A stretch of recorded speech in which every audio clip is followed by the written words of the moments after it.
Hello friends, एक बार फिर से स्वागत है आपका इस नए वीडियो में। तो आज की इस वीडियो में हम लोग बात करने वाले हैं डिजिटल इलेक्ट्रॉनिक्स सब्जेक्ट के बारे में। ठीक है, तो जितने भी आपके थर्ड सेमेस्टर के स्टूडेंट्स हैं, ठीक है, उनका जो सब्जेक्ट है डिजिटल इलेक्ट्रॉनिक्स। ठीक है, कई सारे ब्रांचेज में डिजिटल इलेक्ट्रॉनिक्स पढ़ाया जाता है, जैसे इलेक्ट्रिकल में भी आपके डिजिटल इलेक्ट्रॉनिक्स है, इलेक्ट्रॉनिक्स में भी आपका डिजिटल इलेक्ट्रॉनिक्स है। तो जितने भी ब्रांच में पढ़ाए जाते हैं डिजिटल इलेक्ट्रॉनिक्स, वीडियो सिर्फ उनके लिए है। ठीक है, इस वीडियो में हम लोग देखने वाले हैं कि डिजिटल इलेक्ट्रॉनिक जो सब्जेक्ट है उसमें कौन कौन से चैप्टर पढ़ने हैं, फिर इस चैप्टर के अंदर कौन कौन से टॉपिक्स पढ़ने हैं, कौन से टॉपिक इंपॉर्टेंट है आपके लिए, कौन से टॉपिक इंटरव्यू में ज़्यादातर पूछे जाते हैं। ये सारे डाउट्स आपके इस वीडियो में क्लियर हो जाएंगे। तो इस वीडियो को अपने दोस्तों के पास ज़रूर शेयर कीजिएगा ताकि उनको भी हेल्प हो सके कि जो डिजिटल इलेक्ट्रॉनिक्स का जो सिलेबस है वो कौन कौन सा है। ठीक है, सिलेबस में कितने चैप्टर्स हैं, कौन कौन से चैप्टर्स आपको पढ़ने हैं, कौन कौन से टॉपिक्स आपके इंपॉर्टेंट हैं, सारे डाउट्स इस वीडियो में क्लियर हो जाएगा। तो चलिए शुरू करते हैं और समझते हैं डिजिटल इलेक्ट्रॉनिक्स के फर्स्ट चैप्टर के बारे में। तो यहाँ पे देख सकते हैं जो डिजिटल इलेक्ट्रॉनिक्स का फर्स्ट चैप्टर है वो है आपका इंट्रोडक्शन। इंट्रोडक्शन में आपको पढ़ना है distraction between analog and digital signal. ठीक है, इन दोनों के बीच में आपको डिफरेंस करना है, कंपैरिजन करना है। एनालॉग सिग्नल क्या होता है और डिजिटल सिग्नल क्या होता है, इसके बारे में आपको देखना है, पढ़ना है और इनमें डिफरेंस करना है। फिर आपको पढ़ना है application and advantage of digital signal.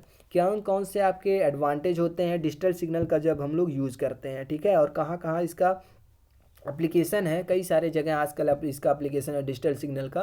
ठीक है, तो इसके बारे में आपको पढ़ना होगा फर्स्ट चैप्टर में।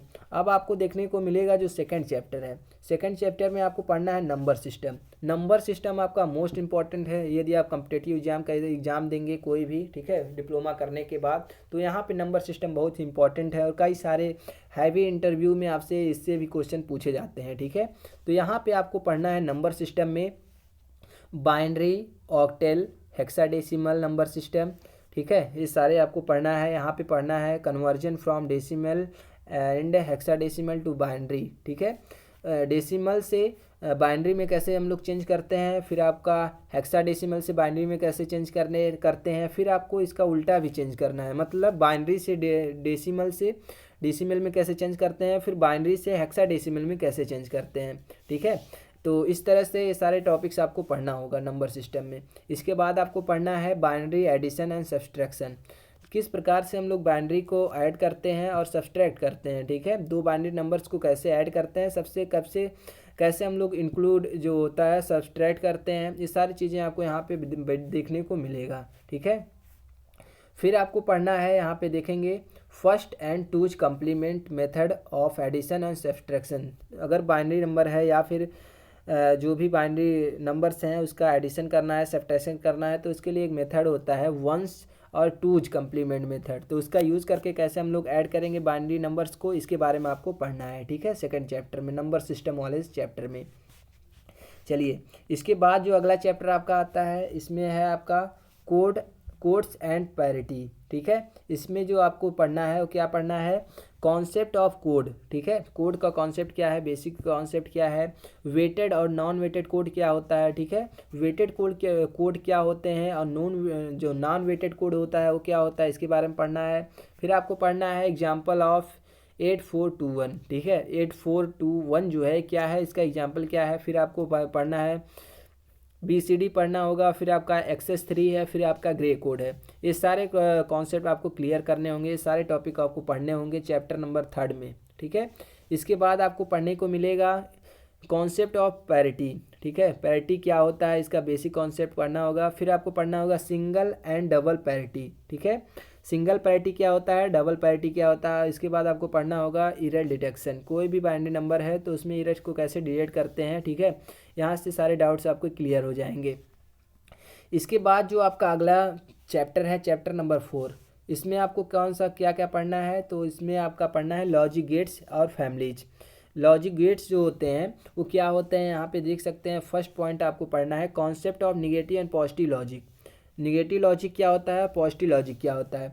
इसके बाद आपको पढ़ना है definition, symbol and truth table of not gate पढ़ना है आपको, एंड गेट पढ़ना है, और गेट पढ़ना है, नैंड पढ़ना है, फिर आपका नॉर गेट पढ़ना है, फिर एक्जॉर गेट पढ़ना है, फिर आपका नैंड गेट पढ़ना है, फिर आपका जो नॉर गेट होता है उसका इन्वर्सल गेट कैसे हम लोग बना सकते हैं। ठीक है, ये सारे गेट्स जो हैं, जो भी आपके लॉजिक गेट्स हैं, इसका डिफिनेशन पढ़ना है, इसका सिंबल क्या होता है इसको भी देखना है, और इसका ट्रूथ जो टेबल होता है, सत्यता सारणी जो होता है, इसके बारे में आपको पढ़ना है। ठीक है, तो ये बहुत ही इंपॉर्टेंट है, खासकर इंटरव्यू के लिए भी इससे क्वेश्चन पूछे जाते हैं। ठीक है, गेट से जो लॉजिक गेट होता है, इससे आपके इंटरव्यू में भी क्वेश्चन पूछे जाते हैं। तो बहुत अच्छे से इसके डाउट्स को आप लोग क्लियर कीजिएगा। ठीक है, इसके बाद जो नेक्स्ट टॉपिक आपको पढ़ना है SSI, MSI, LSI, VLSI। ठीक है, स्मॉल स्केल इंटीग्रेशन होता है SSI, फिर आपका मीडियम स्केल इंटीग्रेशन होता है, फिर आपका होता है लार्ज स्केल इंटीग्रेशन, फिर very large scale integration.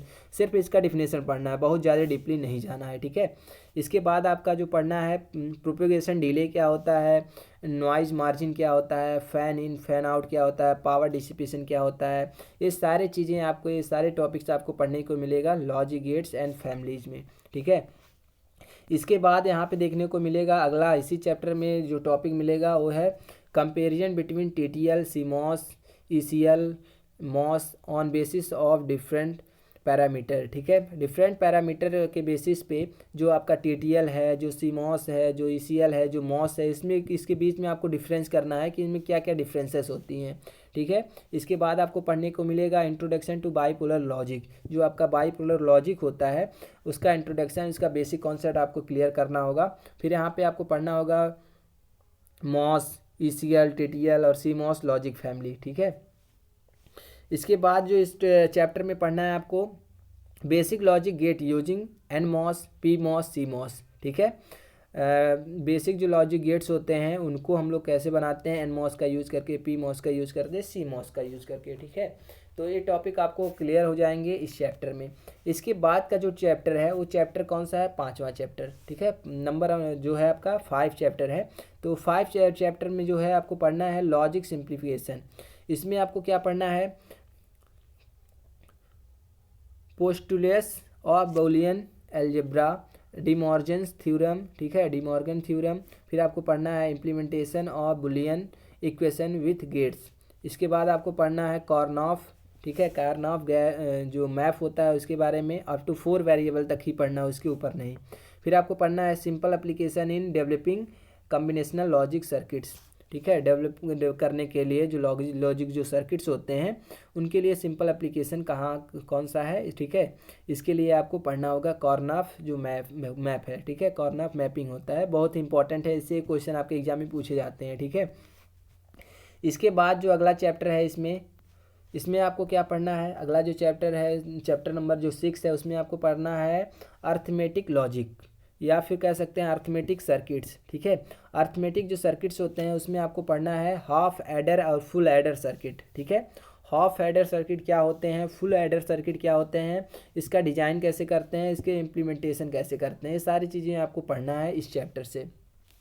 Next आपको पढ़ना है हाफ सब्सट्रैक्टर और फुल सब्सट्रैक्टर और सर्किट्स। ठीक है, हाफ सब्सट्रैक्टर क्या होते हैं, फुल सब्सट्रैक्टर क्या होते हैं, इनका सर्किट क्या होता है, इसकी डिजाइनिंग कैसे करते हैं, इसकी इम्प्लीमेंटेशन कैसे करते हैं, ये सारी चीज़ें आपको चैप्टर नंबर जो 6 है वहाँ से क्लियर हो जाएंगी। इसके बाद आते हैं हम लोग चैप्टर नंबर 7 पे। चैप्टर नंबर 7 में आपको क्या पढ़ना है, तो कॉम्बिनेशनल सर्किट पढ़ना है। इस कॉम्बिनेशनल सर्किट वाले चैप्टर में आपको क्या पढ़ना होगा, इंट्रोडक्शन टू कॉम्बिनेशनल सर्किट। ठीक है, कॉम्बिनेशनल सर्किट का बेसिक कॉन्सेप्ट यहाँ से क्लियर करना होगा। फिर आपको पढ़ने को मिलेगा मल्टीप्लेक्सर, डीमल्टीप्लेक्सर क्या होता है, एनकोडर क्या होता है, डिकोडर क्या होता है, इन सब का ब्लॉक डायग्राम। ठीक है, और सर्किट, ये सारी चीज़ें आपको यहाँ से पढ़ना है। इसके बाद अगला जो टॉपिक है चैप्टर नंबर 7 में 7 सेगमेंट जो आपका डिकोडर है। ठीक है, 7 सेगमेंट डिकोडर होता है, इसके बारे में आपको पढ़ना है। फिर आपको पढ़ना है BCD एनकोडर सर्किट। दो चैप्टर नंबर जो 7 है कॉम्बिनेशनल सर्किट में, इसका जो लास्ट टॉपिक आपको पढ़ना है वो BCD एनकोडर सर्किट पढ़ना होगा। ठीक है, इसके बाद जो आपका अगला चैप्टर आएगा उसमें कौन कौन सा आपका टॉपिक पढ़ना होगा, तो अगला जो चैप्टर है चैप्टर नंबर जो 8 है उसमें आपको क्या पढ़ना है, इंट्रोडक्शन टू सिक्वेंशियल सर्किट। ठीक है, अभी तक हम लोग कॉम्बिनेशनल सर्किट पढ़ रहे थे, इसके बाद सिक्वेंशियल सर्किट आपका आता है। सिक्वेंशियल सर्किट में आपको पढ़ना है इंट्रोडक्शन टू सिक्वेंशियल। ठीक है, सिक्वेंशियल के बारे में आपको पढ़ना है। फिर आपको पढ़ना है comparison between combinational and sequential circuit. ठीक है, कॉम्बिनेशनल सर्किट क्या होते हैं और सिक्वेंशियल सर्किट क्या होते हैं, इसके बारे में आपको पढ़ना है इस चैप्टर में। इसके बाद आपको क्या पढ़ना है, concept and types of latch with their working and application.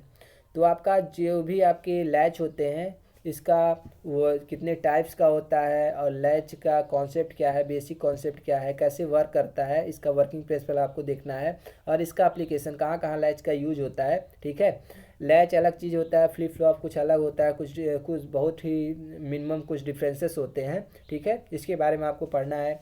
Next आपको पढ़ना है ऑपरेशनल यूजिंग। ठीक है, operation using wave forms and truth table of R S T D, ये सारे फ्लिप फ्लॉप हैं। ठीक है, आर एस फ्लिप फ्लॉप होता है, टी फ्लिप फ्लॉप होता है, डी फ्लिप फ्लॉप होता है, मास्टर स्लेव फ्लिप फ्लॉप होता है, जेके फ्लिप फ्लॉप होता है। इन सब का ऑपरेशन पढ़ना है, किसका यूज़ करके, इनका वेवफॉर्म का यूज़ करके। ठीक है, वेवफॉर्म का यूज़ करके ऑपरेशन पढ़ना है और इनका ट्रूथ टेबल बनाना है। ठीक है, ये सारी चीज़ें आपको देखने को मिलेगा इस चैप्टर में। इसके बाद आपको जो टॉपिक है वो है difference between latch and flip flop. Latch और फ्लिप फ्लॉप में क्या डिफरेंसेस होते हैं इसके बारे में आपको यहाँ पे पढ़ना होगा चैप्टर नंबर 8 में। ठीक है, इसके बाद जो चैप्टर नंबर 9 है, 9 जो चैप्टर है इसमें आपको पढ़ने को मिलेगा काउंटर। काउंटर में जो आपको पढ़ना होगा फर्स्ट टॉपिक वो है आपका इंट्रोडक्शन टू ए सिंक्रोनस और सिंक्रोनस काउंटर। ठीक है, सिंक्रोनस काउंटर क्या होता है, ए सिंक्रोनस काउंटर क्या होता है, इसके बेसिक कॉन्सेप्ट को यहाँ से क्लियर करना होगा। इसके बाद आपको पढ़ना है बाइनरी काउंटर। बाइनरी काउंटर क्या होता है, फिर आपको पढ़ना है divide by N ripple counter. ठीक है, एन रिपल काउंटर का यूज करके कैसे हम लोग डिवाइड करते हैं। फिर आपको पढ़ना है decade counter, ring counter, twisted ring counter, ये सारे आपके रिंग काउंटर्स हैं जिसके बारे में आपको पढ़ना होगा। ठीक है, इसके बाद आता है आपका अगला चैप्टर, चैप्टर नंबर 10 चैप्टर में आपको पढ़ना होगा शिफ्ट रजिस्टर। ठीक है, शिफ्ट रजिस्टर में आपको पढ़ना होगा introduction and basic concept including shift left and right shift. ठीक है, तो आपको जो शिफ्ट रजिस्टर है उसका आपको कॉन्सेप्ट क्लियर करना होगा, बेसिक कॉन्सेप्ट आपको क्लियर करना होगा और साथ ही साथ इसके साथ में पढ़ना होगा कि शिफ्ट लेफ्ट क्या होता है, शिफ्ट राइट क्या होता है। ठीक है, तो यहाँ पे देखने को मिलेगा आपको सीरियल इन पैरेलल आउट जिसको बोलते हैं यहाँ पे सीरियल इन पैरेलल आउट और एक को बोलते हैं सीरियल इन सीरियल आउट। ठीक है, इसके बाद आपको पढ़ने को मिलेगा parallel in serial out, parallel in parallel out. ठीक है, उसके बाद आपको देखने को मिलेगा यूनिवर्सल शिफ्ट रजिस्टर, ये आपका मोस्ट इंपॉर्टेंट है। ठीक है, यूनिवर्सल शिफ्ट रजिस्टर ये आपके एग्जाम में भी अधिकतर पूछे जाते हैं, ज़्यादातर पूछे जाते हैं। ठीक है, तो जो शिफ्ट रजिस्टर से हैं इतने सारे टॉपिक्स आपके पूछे जाते हैं, इतने सारे टॉपिक्स आपको पढ़ने हैं। इसके बाद जो आता है आपका अगला जो चैप्टर आता है वो है आपका ए टू डी या फिर डी टू ए कन्वर्टर। ठीक है, एनलॉग टू डिजिटल कन्वर्टर या फिर डिजिटल टू एनलॉग कन्वर्टर। ठीक है, इस तरह से अगर कहीं लिखा गया है, ठीक है, तो इसको बोलते हैं एनलॉग टू डिजिटल कन्वर्टर। इस तरह से लिखा गया है तो इसको बोलते हैं डिजिटल टू एनलॉग कन्वर्टर। ठीक है, यहाँ पे देखने को मिल रहा है, यहाँ पे देखेंगे कि जो आपका चैप्टर नंबर 11 है, ठीक है, उसमें 11 चैप्टर जो है आपका है ए टू डी कन्वर्टर और डी टू ए कन्वर्टर। इसमें आपको पढ़ना है क्या, working principle of A to D and D to A converter. ठीक है, analog to digital converter, digital to analog converter का जो वर्किंग प्रिंसिपल है, कैसे वर्क करता है, कैसे कन्वर्ट करता है, जो एनलॉग सिग्नल होता है उसको डिजिटल में या फिर जो डिजिटल सिग्नल होता है उसको एनलॉग में कैसे चेंज करता है, इसके लिए आपको इसमें पढ़ना होगा वर्किंग प्रिंसिपल। इसके बाद आपको पढ़ना है brief idea about different technique of A to D conversion. ठीक है, एनलॉग टू डिजिटल कन्वर्ट करने के लिए किसी भी सिग्नल को, जो भी सिग्नल आपका एनलॉग सिग्नल है उसको डिजिटल में कन्वर्ट करने के लिए कई सारे आपके तकनीक होती हैं, कई सारे आपके ए टू डी तकनीक होती हैं। इसके बारे में आपको बेसिक कॉन्सेप्ट क्लियर करना होगा। ठीक है, उस तकनीक के बारे में यहाँ पे आपको देखने को मिलेगा flash type A to D converter. ठीक है, फ्लैश टाइप जो ए टू डी कन्वर्टर होता है इसके बारे में आपको पढ़ना होगा। फिर आपको क्या क्या पढ़ना है, तो यहाँ पे देख सकते हैं आप, फिर आपको पढ़ना है successive approximation A to D converter, इसके बारे में आपको पढ़ना है। फिर आपको पढ़ना है single slope A to D converter, फिर आपको पढ़ना है double slope A to D converter. ठीक है, ये सारे टॉपिक्स आपके यहाँ पे क्लियर हो जाएंगे ए टू डी कन्वर्टर वाले चैप्टर में। ठीक है, इसके बाद जो आपको पढ़ना है brief idea of binary weighted digital to analogue converter, फिर आपको पढ़ना है R/2R। ठीक है, R/2R ladder digital to analogue converter, ये दोनों आपको पढ़ना है। ठीक है, इसका सर्किट बना के अच्छे से इसको डिफाइन कर देना है। इसके बाद आपको पढ़ना है application of analogue to digital और digital to analogue converter. A to D converter या फिर D to A कन्वर्टर का एप्लीकेशन कहाँ है, कहाँ कहाँ इसका यूज़ किया जाता है, इसके बारे में आपको पढ़ना होगा। इसके बाद जो आपका लास्ट चैप्टर आता है, चैप्टर नंबर 12, ठीक है। जो चैप्टर नंबर आपका है 12 वो है आपका सेमीकंडक्टर मेमोरीज, ठीक है। सेमीकंडक्टर मेमोरीज में आपको पढ़ना है memories organization, classification of semiconductor material, जैसे आपका हुआ रैम रोम, ईपी रोम क्या होता है, ईपी रोम क्या होता है, पी रोम क्या होता है, फिर आपका डबल ईपी रोम क्या होता है, स्टैटिक और डायनेमिक रोम क्या होता है। ये सारी चीज़ें आपको यहाँ पे सेमीकंडक्टर जो मेमोरीज है यहाँ पे आपको पढ़ने को मिलेगा, ठीक है। तो जो भी आपका डिजिटल इलेक्ट्रॉनिक्स है जिसको शॉर्ट में बोलते हैं डी, ठीक है, इसका जो सिलेबस है बहुत ही लेंदी है। बहुत अच्छे से इस सब्जेक्ट को पढ़ लीजिएगा और सारे डाउट्स को आप लोग क्लियर कीजिएगा, क्योंकि आने वाले समय के लिए भी आपका ये जो आपके सारे टॉपिक्स हैं, ये जो डिजिटल इलेक्ट्रॉनिक सब्जेक्ट है आपके लिए बहुत ही इंपॉर्टेंट होगा, ठीक है।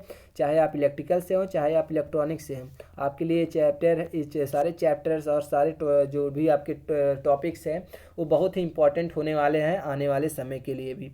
और इस एग्ज़ाम के लिए भी आपका बहुत अच्छा है, क्योंकि इससे मैंने देखा है 45+ नंबर भी जाता है बहुत सारे बच्चों का। जो भी अच्छे से एग्ज़ाम प्रिपरेशन करेगा तो इसमें जो आपको नंबर मिलेगा वो मैथ की तरह मिलेगा। यदि आप सब कुछ सही लिखे हैं तो पूरा पूरा नंबर इस सब्जेक्ट में आपको मिलता है, ठीक है। तो मैं आशा करता हूँ आप सारे इस टॉपिक्स को जान चुके होंगे कि कौन कौन से टॉपिक आपको पढ़ना है, किस किस चैप्टर में कौन कौन से टॉपिक आपको पढ़ना है, ठीक है। तो मिलते हैं नेक्स्ट वीडियो में। तो खुश रहिए, मस्त रहिए, एग्ज़ाम की भी प्रिपरेशन करते रहिए। तो मिलते हैं नेक्स्ट वीडियो में। जय हिंद।